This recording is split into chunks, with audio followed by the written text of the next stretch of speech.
And I'm going to actually take a moment to just read the room a bit. We have around 80 attendees, so it's exciting to see the startup community come together. And yeah, like the enthusiasm around B2G, which is usually unusual, I would say, around the entrepreneurial community, unless you're passionate about public service or improving people's lives. And I think it's great to see this enthusiasm as well, because not that long ago, we launched the sister project of GovTech4All, which was formerly called GovTech Connect, and it was launched in 2022. And it was all about upscaling the startup side. And I remember we launched these boot camps, and they came as well with the European Commission support, and it was very similar to the dynamics that we're going to be doing today. But there was the same enthusiasm, so it's really interesting and yeah, I think exciting to see that 4 years later, there's still enthusiasm around entering the B2G market from the company side. So I think it's great to see the evolution of European projects and to see how communities get built and kind of like put together in a way that they're valuable for the community, which is the ultimate goal. But sometimes that's the goal, but that doesn't really come across as that or doesn't really translate into reality. And I think this is one of the examples where things are really translating. And from something that has started years ago, we're still kind of pushing forward and seeing the results of that intense work. So just to give you a little bit of an overview of what we'll be seeing today and how it fits within the broader journey that Anna very well described before, we're going to be talking about how to enter the B2G market from a commercial side of things. And we all know that it's a huge opportunity that we have. The public sector market it's immense, but it also comes with added difficulties, right? So there's a huge need, especially on your side as entrepreneurs, to understand how the market works and to adjust your strategies to actually make that a viable route, for revenue and for long-term clients. So that's usually not easy. It requires a lot of market expertise, but it also comes with a lot of, I think, value in terms of the impact that you can have and in terms of the life cycle of the clients that you can actually tap into in the public sector. So what we'll share today, it's not theory, meaning that we're not just putting together a couple of slides with what you should do. What we're going to actually be sharing are actionable insights into what we have seen works. And to give you a little bit of context, we I was thinking Lydia and I were part of a GovTech advisory firm that is based in Madrid. That's called Gobe Studio. It's a spin-off of the first GovTech academic center that was set up back in 2020 at I University here in Madrid. So we've been working for at least 6 to 7 years on GovTech methodologies and on how to work to sell to the public sector. And some of the insights that we have here is not that we have seen them work. It's also that we have actually implemented them ourselves. We are a small company ourselves. We're around 20 people, but we have grown a lot recently. So for a long time, we were a team of in between 10 to 14. And we sell to the public sector. Like the public sector is our client as well. So a lot of the strategies that you can see here, we have implemented them ourselves. And so on top of the community that we support and that we tap into, to actually get feedback and to upskill them. On top of that, kind of information, we also have our own personal stand on the matter. So I think we pride ourselves on being extremely hands-on and practical, and that's what we want to bring to you today. So I saw the presentation just a minute ago. Okay, you're just instructioning. Okay, perfect. Yeah, so as I was mentioning, we're part of this GovTech advisory firm. We run open innovation programs for the public sector, both here in Spain, with a huge stake as well in Latin America through development banks. We also work with the European Commission, and we have done projects as well abroad, such as with development organizations from Germany. We've also been to the Middle East not that long ago. So we're quite international, but our focus of work, it's mostly European and Ibero-American. A lot of what we do is try to get the public sector to understand what type of supply for innovation is out there in the market, and we try to bridge that gap and get you guys, the startups, the scale-ups, and the digital SMEs to actually work with the public sector and pilot your solutions. So we envision kind of like the GovTech cycle as an end-to-end process where the public sector actually identifies in a better way what's there in the market that can be valuable for them. And then we walk them through the whole process of reaching out to you guys, understanding that supply, qualifying the demand, meaning that they should understand their problems better. And then we actually get them to pilot with you and to navigate procurement in effective ways so that you can actually scale. So I'm just sharing this because I think it shapes a little bit the perspective of what I'm going to be sharing today. So on top of you guys understanding that it's not just theory. There's this layer of us being extremely implementation oriented and understanding the nuances of how to make that happen. So having said this, let's go for it. I think on the next slide, there's just a brief overview as to who am I, which is, I don't think it's that relevant, but for context, I lead the growth unit at Gobe, so working actually in business development for the company. I come from a background in project management on GovTech, so I've been hyper specialized on this niche for at least 7 years now, and I have had the immense luck to actually be involved in the two pioneering GovTech projects at European level. So the one that I was mentioning before, GovTech Connect and GovTech4All. So yeah, really happy to be sharing kind of like the broader perspective over time as to how the ecosystem has evolved and how you guys can maximize it. Now on to the next slide. What are we going to do? What are we going to be doing today? So three main areas of focus. The first one is how do we segment a public client? If you want to work with the public sector, the first thing that you need to understand is that there's different targets and different ways to enter the market. So we're going to be sharing with you some tips as to how to organize your strategy so that you're actually targeting the right groups. Then once you have your targets and kind of like your main players on the table, you need to set up kind of like your B2G cycle, right? So your strategy. And there's a couple of factors that come into play at this point in time. And the sales cycle of B2G is not necessarily simple. There's a lot of things that come in and out that you need to understand from the broader political, regulatory, and cultural context. So we'll tap into that as well. And then since we're quite action oriented, we wanted to leave you guys with something that was a bit more hands-on. So we'll walk you through what we call the B2G company fact sheet, which is basically the nitty-gritty of what the public sector needs to know about you before you actually get close to them in order to sell them anything. So this is a template that we'll be sharing, and you guys can work on it with your teams after the bootcamp. So, as I mentioned before, the B2G market, it's a market that keeps growing and growing, especially, in terms of technology. The spending for technology just keeps getting, more and more huge. But there is a differential aspect to the GovTech approach that we kind of pursue under these types of European projects, especially under the GovTech4All project, which is that some of the technology should be channeled to smaller players.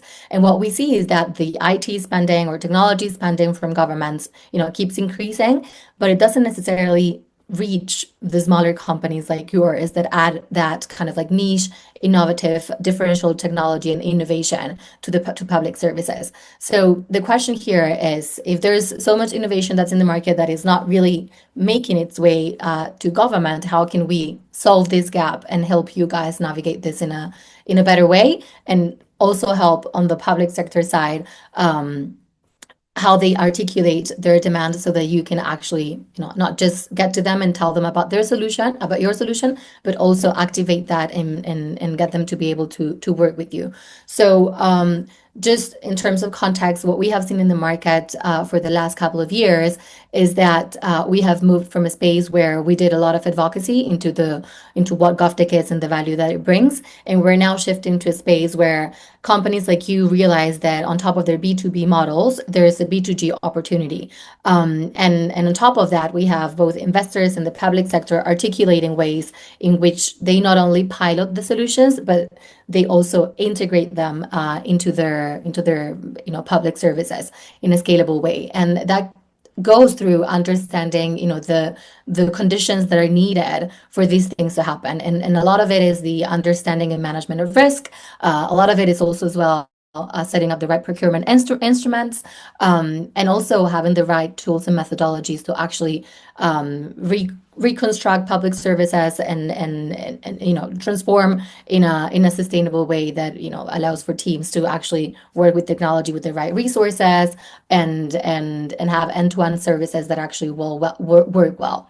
So what we're going to be seeing, and if we go to the next slide, I think it's just an extension of the reflection that I've just shared.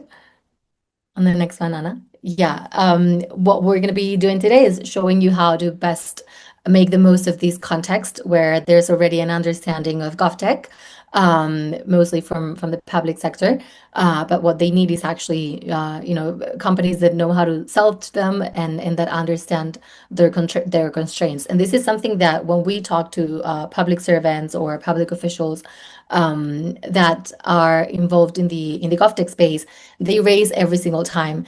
They always say there's such a difference between the companies that understand what my limitations are in terms of procurement and culture, versus the ones that come from this B2B mindset and they pitch to me as if I was a corporate and they don't understand that my sales cycle is different, that my procurement constraints are different, that my narrative is different.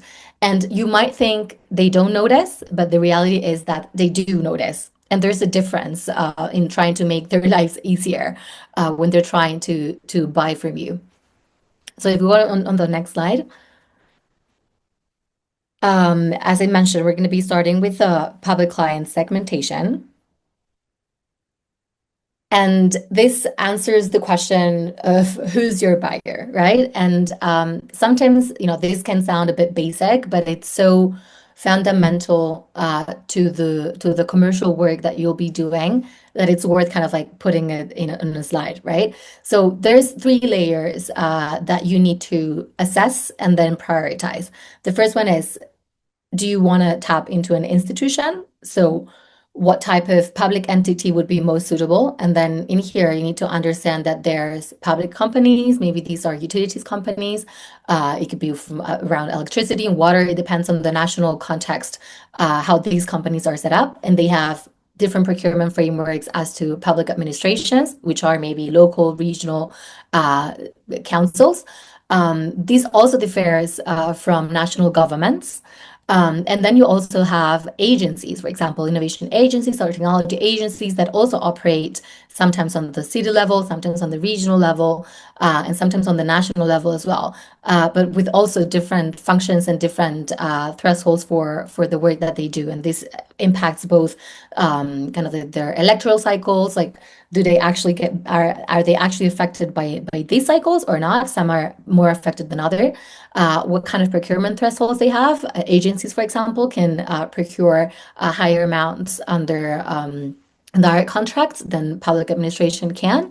So there's a couple of factors here that will influence the type of institution that you're targeting, and you need to be knowledgeable and aware of these differences. So the first question is, which type and level of entity do you want to be tapping into? And then once you have that decision, then you need to think about which domain does your proposal fit in, right? Because there's going to be different departments. There's going to be departments that are going to be focused on innovation, which are very different sometimes to the ones around a digital transformation, while the digital transformation ones might be extremely technical and IT oriented. The innovation ones, sometimes what they're looking at, it's maybe the promotion of economic development or building communities and ecosystems. So their incentives are going to be different. And so it's really important to not just assume that because your maybe institution is on a domain, on a broader domain that aligns with you. It could be maybe like if it's a water company and you have a water solution, okay, that's aligned. But then within within the actual institution, what type of department and unit are you targeting? Is it a procurement unit? Is it a digital transformation unit? Is it an innovation and ecosystem engagement unit? Because their incentives are going to differ. So that's the next reflection that you should be thinking about after reflecting on the institution. And lastly, you have roles and stakeholders. And this is basically where you actually become a bit more hands-on. in your strategy. There's going to be different people that are going to be involved in the sales process once you start it, and these will probably be a part of that department and unit that you're targeting. But sometimes the roles and their incentives also differ. It's not the same thing to be a director general, maybe with a political stake, versus a head of unit, which are sometimes, not elected officials, but rather public servants. Their incentives are going to be different. So it's really important for you to understand those and how to understand the dynamics of power and who actually has the buying decision and who can influence that buying decision within the unit that you're targeting. And this might sound, obvious, but it's not so obvious. And I think once you start selling to the public sector, since the cycles are so long, sometimes it's very easy to become frustrated and start kind of like going for everything, going at everything, and tapping into the contacts and forget that you need a structured strategy and some thinking behind what you're doing. Even though it might take very long, usually the strategy pays off way more than contacts and kind of like sporadic chasing of opportunities. So if we look at the institution and we'll kind of like deep dive into each of the areas that I have just mentioned. And then on the next slide, Anna. Um, the question that you should be asking yourselves when you're trying to choose an institution is, what's the most suitable institution to operationalize your solution? And this actually means who can make the needle move faster. Faster because you're going to need the cash and the revenue, and faster because if you're also working on a technological or like an innovation solution, there's going to be certain competition in the market that is going to be, extremely competitive, and that is going to kind of leave you out as the market evolves pretty soon. So if you're not able to catch up with kind of like the innovation wave, it's very easy for your solution to become kind of like outdated during the sales cycle. So what's kind of like the most strategic way to approach this? Find something that is not going to take too long, and that you can actually manage, right? So there's three things that you need to take into account when you're choosing your institution. There is the layer that I've just mentioned in terms of the different types of institutions that exist in the market. But then on top of that, there's capacity, mandate, and momentum. When we talk about capacity, we actually mean that the teams within the public sector institution that you're choosing need to be able to work with your solution. And sometimes you have teams that understand what you're offering, but they don't really have maybe the budget or the team's internal capacity to actually work with it. It shouldn't surprise you sometimes the context of what you're gonna find once you reach an institution. And just to give you an example, we launched a project maybe like 4 years ago in Madrid to do GovTech labs, so open innovation programs here within the region of Madrid. And there are all types of city councils in the region, right? There's the big city council of Madrid, but there's also kind of like a mountainy area outside Madrid that has very small city councils. And when we got there, some of those city councils didn't even have computers. They had their own computers that they were using to do the work on the city council, but there was no digital resource or infrastructure whatsoever. And you would think that's impossible in Spain, in a region like Madrid. Well, no, like you'll be surprised as to what you can find there. So it's really important to assess capacity for implementation, and it's infrastructure, but it's also resources like human resources. It's also budget. And it's also procurement capacity, right? What we see very often is that it's not the law that stops you from being able to, procure you guys or scale with you guys. It's sometimes kind of like the internal directives that limit teams just for the sake of being conservative and avoiding risks and avoiding problems in the future. And this tends to happen especially in smaller city council where some of the procurement teams are not so upskilled in terms of the innovation that they can procure and how to procure it. And especially when we're talking about technology and innovation, they usually don't even understand how most of the technological solutions they're procuring work. So you need to really help them to push the needle there. But if there's no capacity whatsoever, it's going to be really hard for you to build that from the outside. So just be mindful of capacity. The second point is no, on the previous slide, please. Yes. The second point is mandate. So you need a strategic relevance. Now, what does this mean? You might have a solution that is really cool and really exciting and might be working in a set of city councils or regions. Um, and then you might approach another city council or region, and if they don't have that relevance, either politically or the urgency internally to move that, it's going to be really hard for you to actually make it happen. So it has to be strategic. And when we talk about something being strategic, a really good way to assess it in your mind is it has to be somewhat tactical, meaning that you need to be able to produce results, not in a very long time, but maybe in like a short term, medium term. And it also needs to be aligned with kind of like the broader direction of the institution. So it can't just be tactical because then you'll be reduced at something, quite small that doesn't have kind of like the impact that you are chasing. But it also shouldn't be extremely huge and strategic because then it's going to be really hard for you to build plans, align with partners, because the scope is just it's way bigger. So the in between space, it's usually the most interesting. So you have kind of like some political buying because it might be aligned with the type of technologies that they want to be pursuing. It could be Gen AI or it could be anything. Um, but it also has to be somewhat tactical, meaning that it can't be too big. You need to be producing results because those results are going to generate your next opportunity. So if you take too long to actually generate those results, it's going to be really hard for you to do that. And lastly, momentum. So this is usually quite aligned with mandate, but it's more closely related to the institutional and political interest.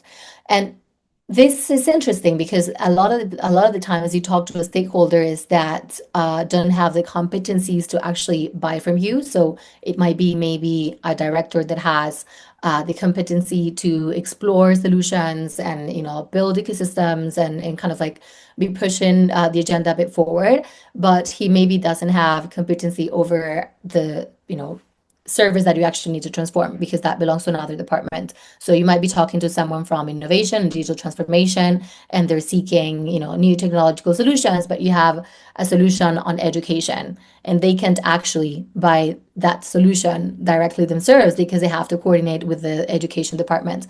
So in terms of mandate, that's important, but the added layer is that if there's no broader alignment with the institution's vision, long term and short term, it's going to be really hard for you to kind of like get the right budget and get the right momentum to actually make that happen. So you need a narrative that is not only operational, but that is also somewhat political. And that's where it's really important to take into account impact and evaluation in data and kind of like evidence narratives, because all of those points of evidence, it's what's going to convince the political maybe rep or the political person in the inside the room to actually get that to a higher stakeholder, and that sometimes is what keeps some of the projects alive, right? Like you ultimately need to help the political unit to sell this innovation and this transformation to the citizens, right? And sell the impact that you're preaching. So it's really important to be able to generate that momentum as well.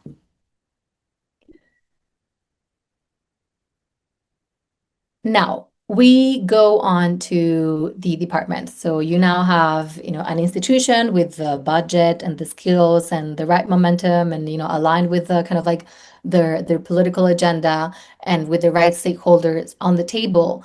How do you actually tap into the right department? The question around what department you should be choosing should be aligned with your problem. And that's, it's like a little bit of a funnel. You become, you start with these kind of like broader strategy where you're tapping into the right institution, and then you actually have to get a bit more tactical. So where does the problem actually sit? And it's important for this to be extremely aligned with your solution.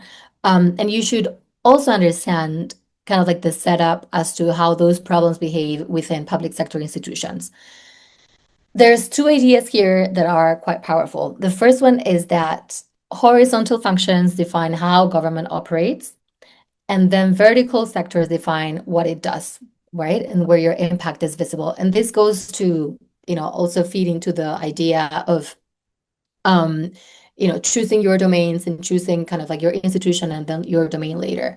Because horizontal functions, it's basically things that are functional. So it can be maybe something around infrastructure. It could be something around the user experience within the public service.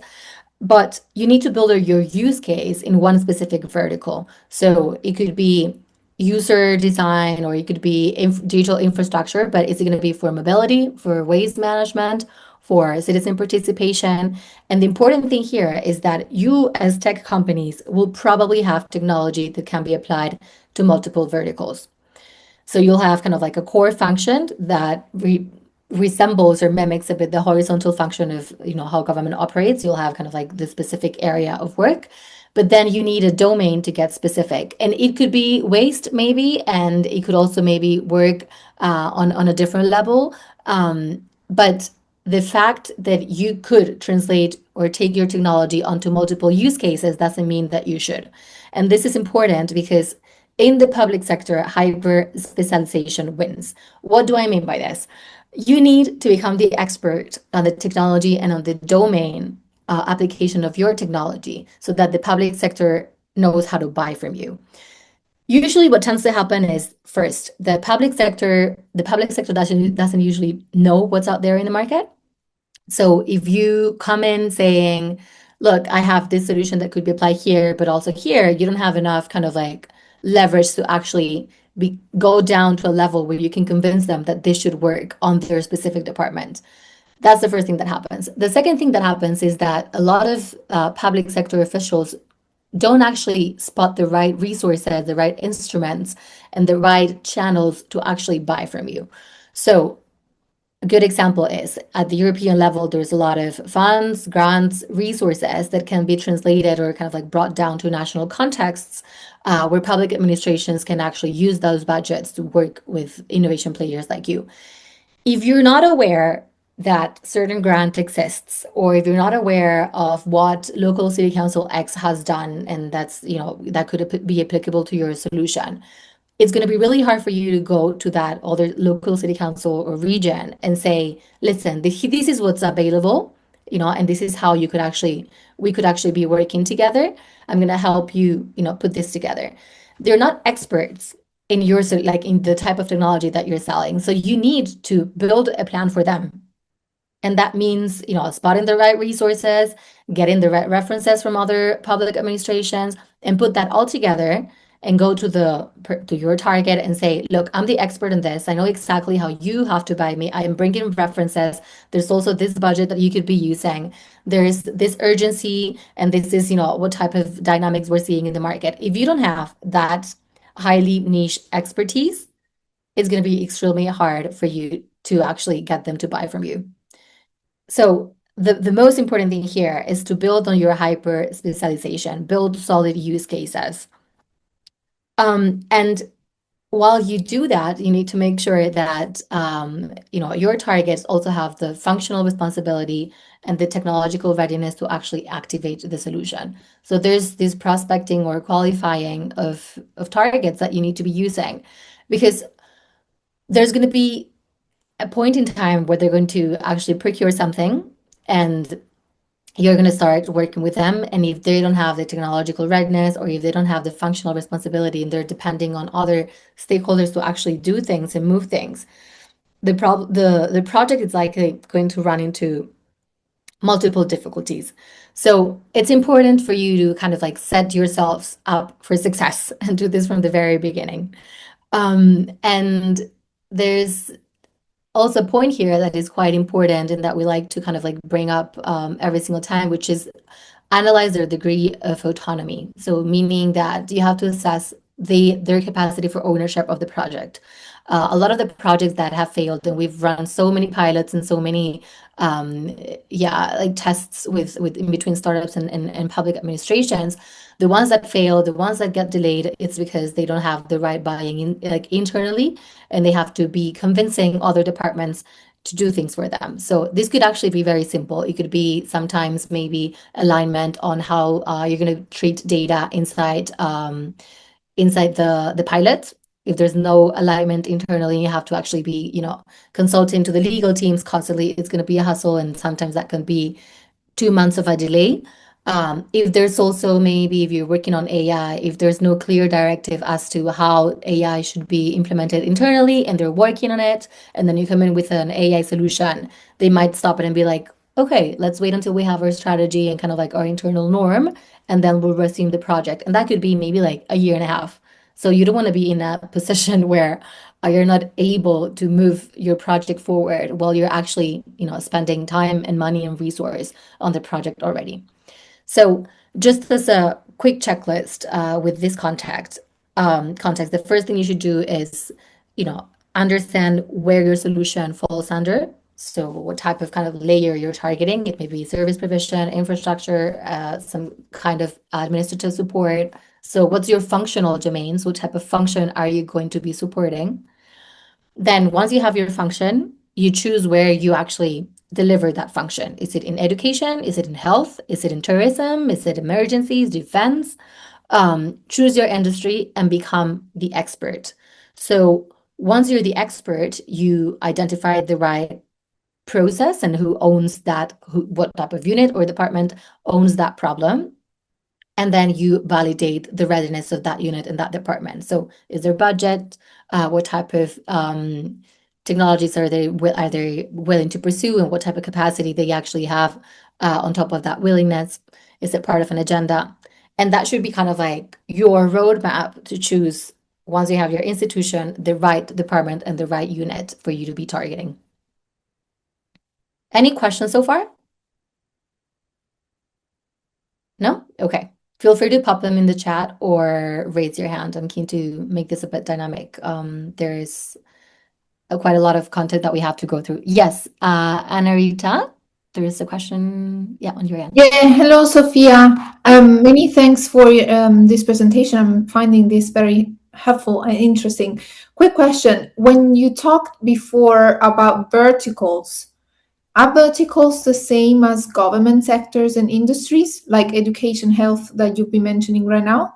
Yeah, yeah. Yeah, we usually call it verticals, industries, domains. It's basically areas where public service delivery is being done. So on top of the functional layer that is usually common to all public services, like we all have, like all services have digital infrastructure, but is it applied on what context? On the context of education, on the context of health? It mimics a bit the departments or units that you have as functions in government. Great, thank you.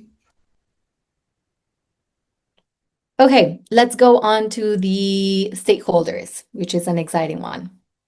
So you now have your institution, and now you have actually your unit.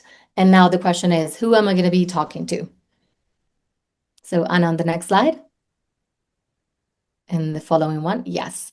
So there's two personas that you need to be taking into account. So once you start thinking, okay, I have my unit, I know exactly what type of department I'm going to be talking to, I know where my problem sits, I know what I can offer in terms of technology, and I know how it's going to impact this specific unit. And then the question is, okay, should I go for kind of like the highest political rep? Should I go for the head of unit that it's more operational? Like, how should I approach this? Well, there's two personas that you need to take into account. First is the politicians, and secondly is the public workers and servants. And they respond to different incentives, narratives, contexts. So the first thing that you should do is not treat these two personas in the same way. The politicians, if you come across a politician while doing your sales, then your narrative should read more results oriented. They're looking at selling what they have done. It's usually a bit more short-sighted, so don't talk to them about, impact in 10 years, because it's not going to matter for them. If elections are in a year and a half, then you need to be talking about a timeline of a year and a half. They're usually uninterested about technology and innovation. They're not technical. So don't talk to them about specifics of, the type of technology that you're using and how you have put things together and the type of regulation that you're meeting. Like, it's not gonna work with them if you go down that line. Talk to them about impact and results. And And they're usually facilitators, meaning that they understand the institution that they work with and they have kind of like the political buying to move things and kind of like direct you in the way that it's valuable for them. So it's really easy for them to kind of connect you to the right people. This doesn't always mean that they can later activate the opportunity or that this is sustainable over time, which is the point of being a facilitator. They facilitate, they might open a door, but you should not rely on them 24/7, right? So just keep this in mind. That's the mindset of a politician. Now, if we go to the public server or the public worker, they're the ones that are actually doing things in the public administration, like inside government. So don't tell them what you're going to do. I'm going to build this immense, system. We're going to get a lot of impact and everything's going to be more efficient. Yes, that's great for the politician because it's very results oriented. It's a very kind of salesy narrative. But the public worker that is who's actually going to be doing the work is going to be asking you, okay, cool, but how am I going to do that? How are you going to help me do that? Because then the responsibility sits on me, and I don't really know how to manage this thing that you're, suggesting. So talk to them about the how. They are long-term minded because they're going to be in government for the rest of their lives. So you can talk to them about how maybe your solution is best for the long term than other solution. And they're going to be listening because for them it's going to be more sustainable over time.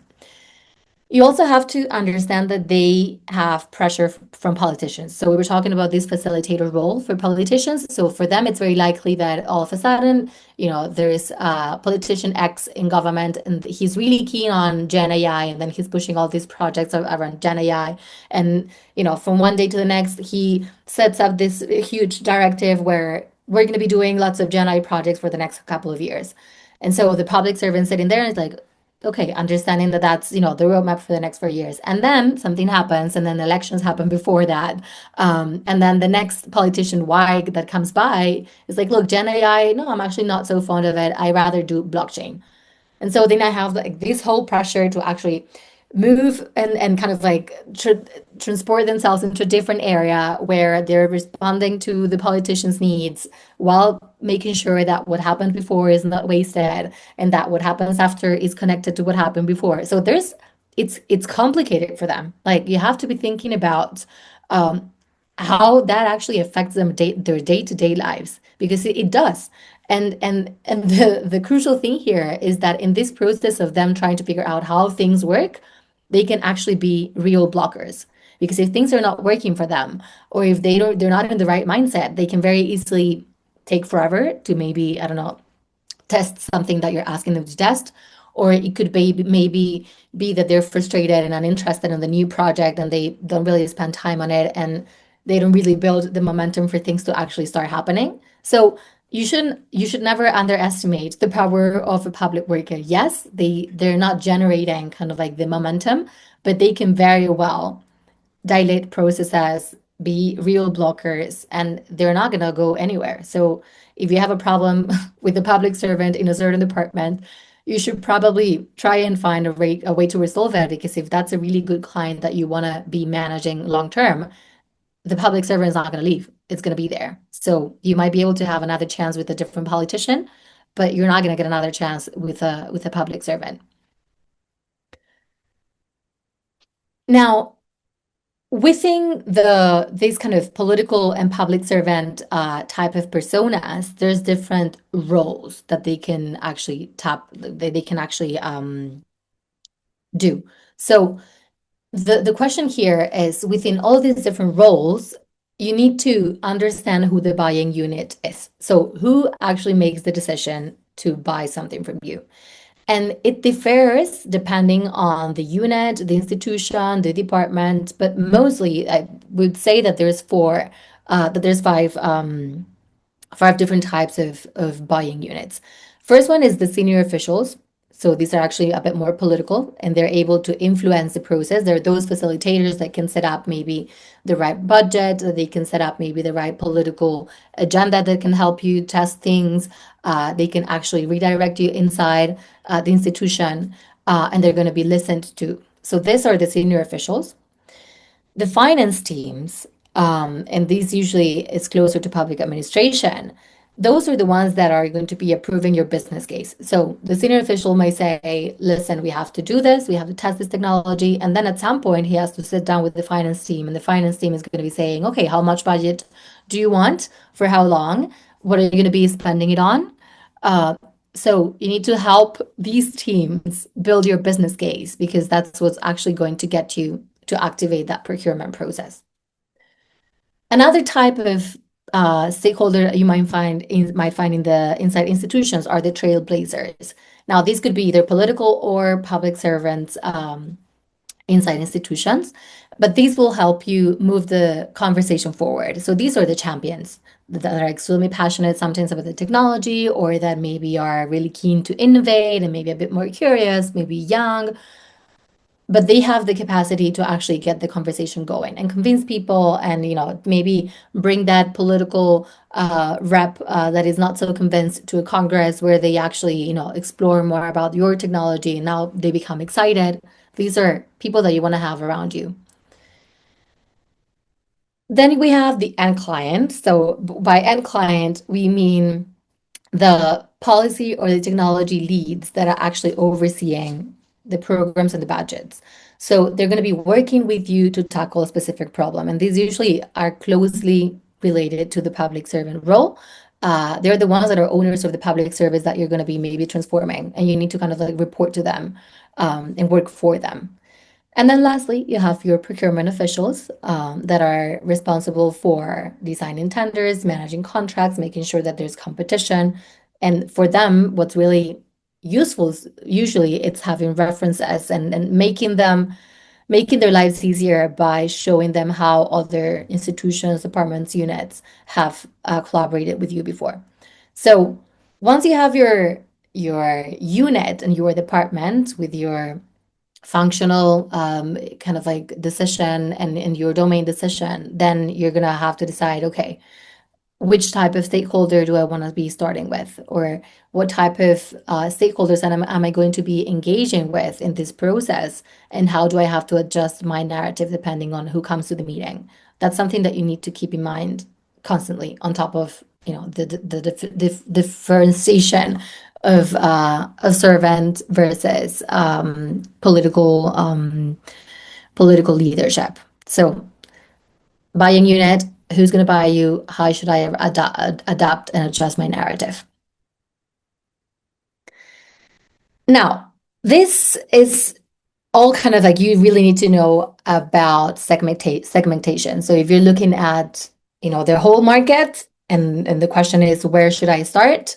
Then that's the process that you should be following. The other thing that you should be exploring is the sales cycle, meaning that, okay, I have my targets, I have my units, I have my stakeholders. Now, how is this going to work in a timeline perspective? How can I plan my team? How can I plan my resources? What type of funnel should I be expecting? This is what we're going to be seeing next. So, first idea when you're thinking about sales cycle, is that the public sector, like the B2G market, it's not the B2B market.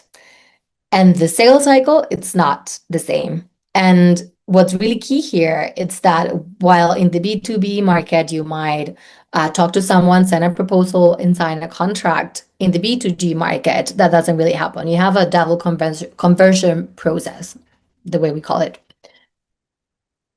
So what does double conversion actually mean? It means that you have to convince your prospect to actually want to buy from you, and then you have to win the tender to actually get them to work with you. Meaning that they might want to be working with you, but that doesn't necessarily mean that they will. So the only way to win in a market that it's extremely saturated with incumbents, so large corporates that have been working with government for a really long time, is to generate interest from the public sector side and to create demand, meaning that they really want to work with you. That's your ultimate goal. You need to convince them to work with you. So how do you do this? How do you position yourselves in a way that it's different to the traditional provider kind of like positioning? The first idea is that you should not be saying that you're selling technology. you're not selling technology. You're selling technological innovation. Why? Because you're smaller teams with much more agile methodologies, with much more innovative technologies. Your differential value is not, while it might be in the technology itself, it's the technology itself plus all these other added components. So when you're talking to your client, that's what you should be reflecting. Yes, I'm selling technology, but I'm saying technological innovation. I'm not just selling you technology like the way Microsoft or any big tech company is. I come with a lot of value added that can be interesting for your institution, that can help you manage risk, that can help you transform itself culturally, that can help you tap into young talent. That's all really relevant for the public sector. So, first thing that you need to do is sell innovation. So, transform your narrative here. The second thing is that you need to shape the market. And this means that you need to become a thought leader in the area that you're working. And this goes to this whole idea of building a solid use case, becoming hyper specialized. The added value for a lot of the large companies that you're going to be finding and meeting in the market, it's your hyper specialization. And if you have hyper specialization, then all of a sudden you become a partner to those companies instead of competition. So it helps you both in your relationship with the large incumbents, but it also helps you position yourself differently to the client, because a huge tech company is not going to have the kind of niche nitty-gritty knowledge that you have. So the public sector as a client will obviously think, okay, I can get a large corporate to do this, but I really want the expertise that these teams have, because they bring something, they bring depth that I can't really find in large players. So shape the market in a way that you become a valuable player in it. And then you have to assume that eventually in the public sector market, the market will commoditize, meaning that what tends to happen is you generate a proposal for, let's say, 20K. And then once that proposal becomes a tender and the price is set for 20K, but then someone wins it for a lower price because they bid with a lower one, and then all of a sudden your technology is not worth 20K anymore, it's worth 10.5K, then that's the standard in the market. All of a sudden, you have just kind of like drop down 50% on the value of your technology. So you have to make sure that you're aware of the fact that you only have a small window where you can actually control this, and you actually have to, you know, build your value proposition in terms of proposals and budgets and where you're going to be selling and packaging, assuming that this will happen eventually. So don't start too low, because otherwise you're going to end up in a way lower space in terms of revenue and numbers. And then on the next slide, you generate demand first, and then you have to show them how to purchase from you. So what tends to happen is you become in touch with the team that wants to buy something from you, and then your first conversion is getting them to actually publish a tender where you can compete. And this goes, this is a long process where you show them a proposal, and then you explain to them what the value out of your solution is. You build a relationship, and then they're like, okay, first conversion milestone, they publish a tender. Now, how do they do this if they don't actually understand your technology and your context? You need to show them how to. So that's what I'm saying, that you need to become an expert. So they usually don't know how to buy innovation, and this also is because the team that is going to be designing the tender, which is the procurement team, this commercial team that we were seeing in a couple of slides before, they're not technical experts in technology. They procure technology, but they could also be procuring buildings or architecture projects. So you need to show them the types of precedents that are in the market for technology that has been bought, and that's quite similar to yours. If you have prior clients, you need to show them how those clients actually bought from you, and you need to understand procurement law so that you can actually package your solution in a way that is viable from the public sector side. It's very different from a procurer perspective to procure a subscription than to procure maybe an in-house solution that is going to just be developed in 2 or 3 months, and then it sits in-house and that's it. You only need little maintenance. It's completely different mechanisms. And maybe your solution could actually be adjusted for both a subscription and maybe something that is not kind of like so recurrent. But it's a decision that you need to make internally. So you need to package your solution in a way that it's and efficient in terms of procurement. So that's in terms of the innovation. In terms of of you guys being small businesses, they also usually don't know how to buy from you. So if they're asking for solvencies that are extremely huge, you're going to be left out. If they're going to actually push for prices down and you don't have economies of scale, or maybe you're just investing a lot in your technology, then you're also going to be left out because you're not going to be able to afford lowering your price a lot. So you need to show them how to use both the subjective criteria and the objective criteria in ways that actually benefit and value your technology and your innovation. So if you're hyper specialized, it could be maybe adding criteria, objective criteria for hyper specialized teams. Maybe large corporates don't necessarily are highly specialized in the teams, especially if you're competing in spaces where consultancies are. They're quite generalist. If you have a team that has multiple awards, PhDs, make that valuable in front of the client, and tell them to actually value that in those tenders and in those bids. So find the advantages of your small business and find your limitations in terms of where you can go and where you can't go, what you can change and what you can't change, and communicate those and help them frame those tenders in a way that is valuable. Now, this doesn't mean they sign the tender with them. Of course not. But this means sharing with them, listen, we have a hyper specialized team, and we can be quite competitive. You're valuing that. But if you ask maybe for a generalist team, we're not going to be able to actually put that into valuable proposal. Or you can say, listen, we've been in the market for 10 years. So when you're writing your tender, just be mindful, that we're a small company and, our context is quite different to the one of a large company. So just raise those points in natural conversations. Never ever sit down with them to actually design a tender or ask them to put criteria or anything like that, especially, to benefit you in particular. That's not the whole point of this, okay? Just to be extremely clear. And then in terms of your solution, lastly, you need to help them understand how your solution works and what you can offer so that they can later also produce tenders that are informed. They're usually not that educated in terms of technology and the specific and the details of things. So show them, do demos, share presentations with them, help them understand how things work. Also introduce them to other players in the market so they can have also conversations with other players and they can also get more of an informed view in terms of what they want. So keep in mind that you need to have this kind of like educator expert role to show them how to actually buy from you. Sophia, before we move on, we have a question in the chat. I'm not sure if you want to Okay. address it now. So from Monica, she says, I would like to ask about something you mentioned a while ago that has stayed with me. You mentioned we need to know where the institution will get the budget for our technology, but where can we find that kind of information? It's usually public. So the budgets for public administrations and public institutions get published on the official records every year. So as soon as they actually validate those budgets, you should be able to find them on the website of the institution that you're targeting.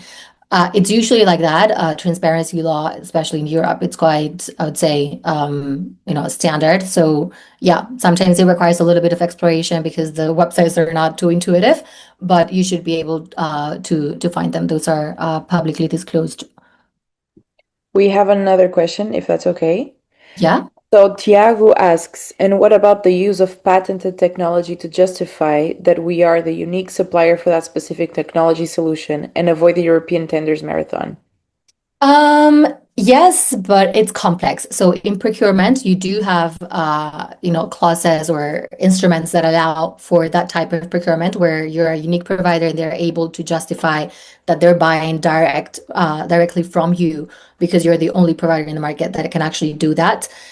That's really good in theory, but it's not so obvious. You need to be actually really capable of justifying how in a market full of innovative players and technological players, you're so different that you're pretty much the only one. This tends to happen a lot in pharma, like in health. It's easier to justify. If you can do it, go for it. It's my flag here is that takes a really long time. And it really depends on the institution's kind of rigorosity in terms of how far they want to take that justification of you being the only one. So yes, it's a strategy. My recommendation is you need to be able to do both. So you can tap into that and see how that works, but you need to also not just rely on that and be able to compete and do tenders. Like tenders are not that difficult. It's a strategy, it's a structure, it's a sales strategy like any other. So you just need to actually be knowledgeable and kind of like go upfront with it instead of trying to avoid it. Like if you try to avoid it, at some point it's going to become a little unsustainable unless you're extremely unique, which honestly, I think there's few players in the market that can be put there in special domains. For a pilot, is it a good idea to have a small project for a modest budget under the tender level, or is that risky for the long term? We'll see that in 1 second. Okay. Yeah, exactly. So while you're at it and you're trying to show them how to purchase from you, you'll come across pilots. So what things should you keep in mind when doing a pilot? Pilots are good, okay? Pilots are pre-commercial spaces, and you should understand them as that.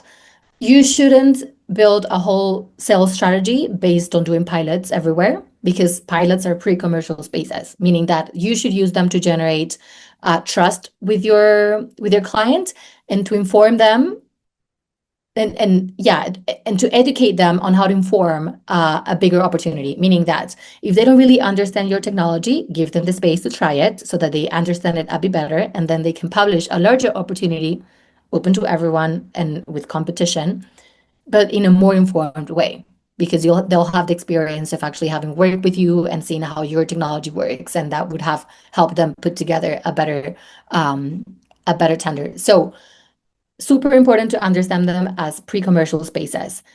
It's usually under the threshold of tender level. In Spain, for example, it's 15K. I think it's pretty much the same across Europe. Sometimes they'll ask for 3 offers. Sometimes they'll be able to actually do a direct contract. This is not so dependent on procurement law because procurement law usually allows for different ways to actually get those smaller contracts active. This usually depends on the norm internally on their procurement teams. There are teams that are much more conservative, and then the norm inside the institution is 3 offers all the time. Sometimes they're a bit more innovative and less risk averse, and they're able to assign contracts directly. It's all perfectly fine. You just need to understand in terms of your department, unit, and stakeholders where they're sitting, if they're conservative or not, and how you can move that needle. So never forget that it's a pilot. Produce as much evidence as possible and help that to build your use case. So feed that back in. Have a clear goal. What do you really want them to walk out with? It could be more knowledge, it could be specific impact. Build your narrative, design your narrative from the very beginning and go for it. And have clear KPIs, because what you're really selling in a pilot, it's not the actual pilot, you're selling the potential of a larger opportunity. So it should always be this pre-commercial space where you're building your strategy to actually get something larger in the future.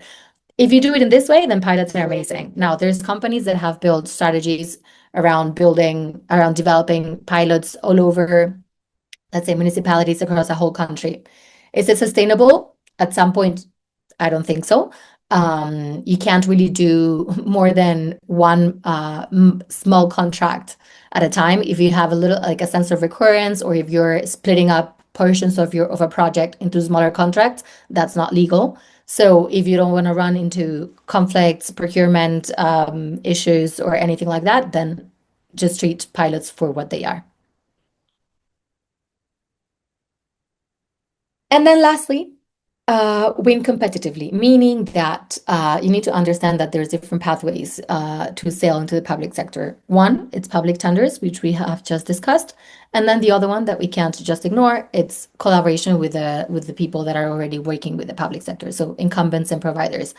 And here it's also inevitable at some point that you'll need to collaborate. And that's something that it's not necessarily bad, as long as you maintain the relationship with the client and the client knows you and asks this large corporate to work with you. then it's fine. I think the kind of like an equal relationship develops when the end client doesn't really know that you're there and you're adding value without being visible. So it's really important to build that relationship with your client first, get them to know you, to understand you, to know them at congresses, share resources with them, be there for them. And then whenever you do something with a large corporate and they say, look, we're putting together this proposal and we have this small company also working with us, then the client will recognize it's you. And if you're adding value to that client, which is usually the case, then the large corporate also has incentive to take care for you because it's in their strategic advantage to take care of you in front of the client because of the relationship that they have. So you should always try to do both, or at least be mindful of those. You don't have to do them, both at the same time, but understand that there is some type of collaboration that will eventually kind of like come up for you to assess. The B2G sales process. Now you have, we have the segmentation fully done, and then you understand also this conversion cycle, meaning that you need to, kind of like get the check firstly to get that procurement out and then win the procurement. So in while you do this, while you're trying to, convert your client or convert your lead over the cycle, you will find different milestones that have nothing to do with the client itself, and it's more of a dynamics of the market, which is this B2G sales process. So on the next slide, Anna, you need to understand that while you do all of this, there's a couple of cycles that are overlapping, and you need to adjust your momentum, your narrative, your proposals according to this. The first one is the electoral cycle. It's not the same to sell something when they have just been elected and they have 4 years down the line to work with you, versus when they have literally 1 month or 1 year left of their program. If they have 1 year left, what they're going to be looking at is how much evidence can I produce? How can this feed into my electoral narrative for next year? If they have 4 years left, they're going to be looking at strategies and plans that can allow them to grow for the 4 years that they have in front of them. So you're not going to be able to sell the same thing to them at year 1 than at year 4. And you need to adjust your proposal according to that and your narrative as well. So there's different moments. There's a moment around campaigning that's a lot about impact and narratives. There's new legislators and government plans, which is basically all about strategy and building plans for the next couple of years, and then kind of implementing that. So be mindful of this. I can't honestly, you should never underestimate the power of narratives and understanding, their mind and where they sit at in the electoral point of time.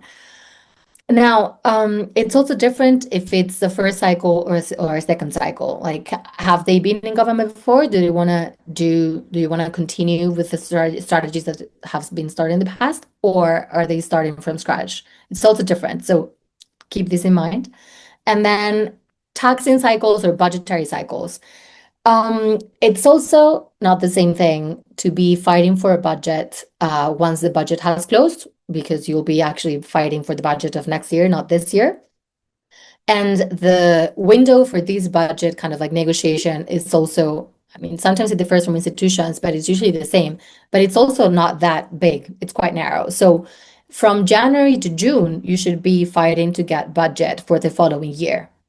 So that should be your focus. If you're starting to sell something in September, for the budget of the following January, you're already super late. Like, budget has already been compromised.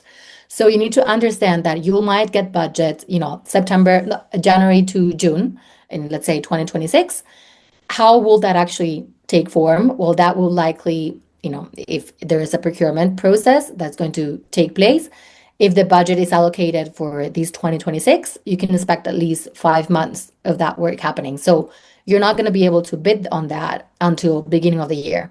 So you're already like a year down the line. Now, if you get budget from January to June for the following year, you're already a year and a half into it, because you're not going to be able to procure that until the year starts. So be mindful of the budgetary cycle, and then on top of that layer, how the procurement time, where procurement, the timing kind of like overlaps with that and how long they take. You can ask them directly when you're in conversations with them, listen, how does your procurement team work? Are you agile or are you not? Like, how long do you usually take to procure something? That's you can get that type of information. They should be able to answer that, and you'll find a lot of differences. Sometimes they're quite agile and they can procure in like 3-4 months, 2-3-4 months. That's quite, I think, agile. Sometimes they'll tell you, listen, like, yeah, we might have the tender, like all the documents ready by month 5, but then we need approval, and that takes always a couple, a bit longer. So maybe like, I don't know, we usually take like 8 or 9 months to procure. You should usually be asking that because it's going to have a huge effect on your internal alignment in terms of financials. In terms of the actual process that you'll have to set up internally, there's your lead generation. So you'll kind of like find the right stakeholder within the right department at the right institution. You would likely do a quick sales pitch, something simple. Listen, we do this with this technology. And then your first conversion milestone is getting them to say, okay, let's try it. Or, yeah, I like it, I'm going to procure it. It's usually, yes, let's try it. And it's also in your interest because then they will make a better decision later. So then you should allow for that space for piloting, and you should build a proposal for that pilot. Then you pilot. And then with that information, you build a project proposal. And now this project proposal is a reference for this larger project that they will then have to procure. So there's probably 3 proposal moments. First, the pilot proposal, where you tell them we're going to be doing this over 6 months. Then the project proposal where you tell them we have learned all of this and this is what we could do for you. And then they publish a tender, and the third moment proposal is when you actually do the proposal. That is your bid for the project. And then you might win it or you might not. But you should take into account all of these many steps in the process. That's why it takes so long, because it's honestly a lot of trust generation in spread out over an already complex life cycle of the opportunity. In terms of bidding, you might come across different instruments that behave also differently and allow you to scale differently and have procurement thresholds that also differ. You have direct tenders. These are usually not the most popular, but some of them exist, especially as we were mentioning before. If you are a unique supplier, if it's an emergency. Then you have open tenders. These are the most common ones, and you should be able to tender and have your own teams and strategies that actually know how to do this. You then have procurement frameworks, which are basically tenders that open once in a while for a set amount of time, and you actually get validated to become a player within the framework for, let's say, the following 2-3 years. So it's a way for you to engage into opportunities in a recurring way, having been kind of like validated by the institution. So all the companies that get validated could compete between each other for the opportunities that come through the procurement framework, and the ones that are outside the procurement framework because they didn't apply on time or were left out because of the selection process are not competitive within for that opportunity within that framework. So it's a way to generate like a smaller space of competition. And then we have design contests, which is a highlight under the GovTech4All project. And these are basically instruments that allow you to pilot and then to grant direct contracts to the winner of that pilot. So this translates differently into different countries, but it's usually the same logic. And what's beneficial here is that you avoid having to resell your solution or your technology after the pilot, because you're already granted, if things go well, that opportunity immediately. So it's a bit more smooth in terms of technology testing and experimenting and piloting. Indirect sales. We mentioned before the collaboration with partners, with large players, and the logic here is in the same way that you bid, and there's different instruments for bidding, there's also collaboration and partnership, and there's different collaborations and partnership styles. So the focus with collaboration with other companies should always be on the leverage of their network, on building trust and getting that trust to reach the client, and amplifying your execution capacity. So you might do so via subcontracting. So you might be working with a large corporate and they subcontract something from you.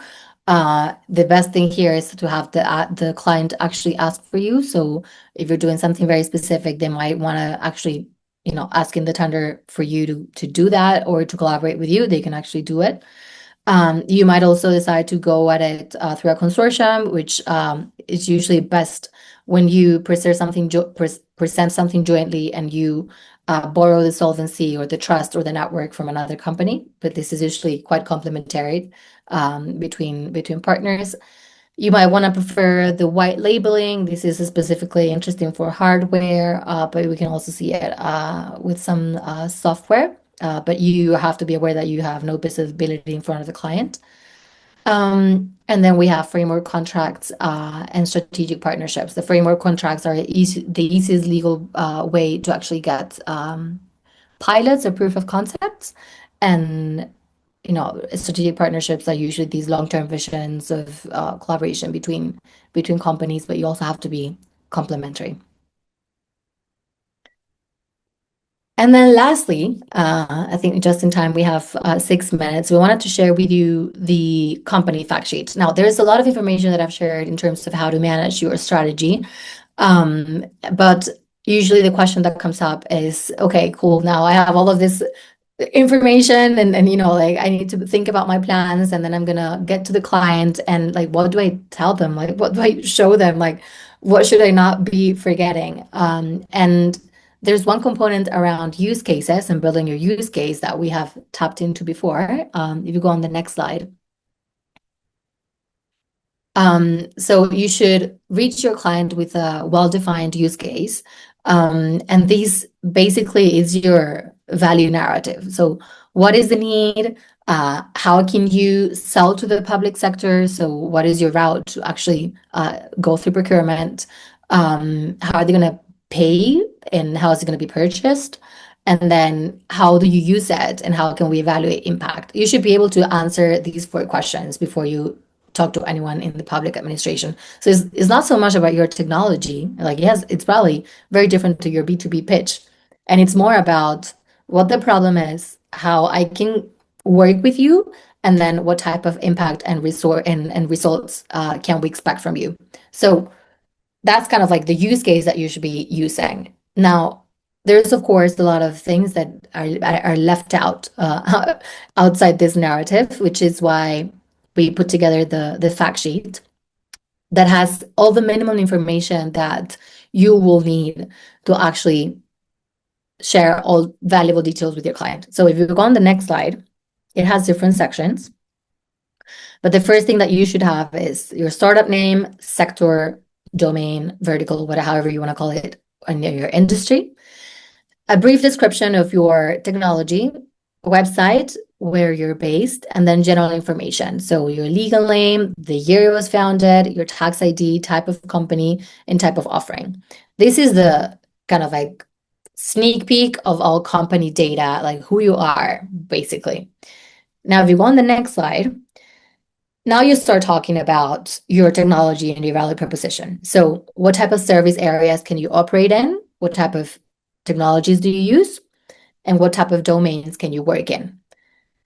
And there's added to this 3 components that are very valuable for the public sector. First, there's certifications, because you're going to have to comply with them, and they also have to comply with them via you. Public sector contracts, meaning that they want to see your track record, because that gives them trust on you. And then company data that also builds on that trust. So what's your annual revenue, number of employees, funding raised, and investors. So this actually is the section where you build credibility around your technology and your offering. Now, on the next slide, it's also important to build that credibility through your positioning in the market. So awards and key public clients. So It could be if you have participated in accelerators, have received any type of recognition, if it could be awards, or it could be programs. It could also be related to your team. Put all of this here.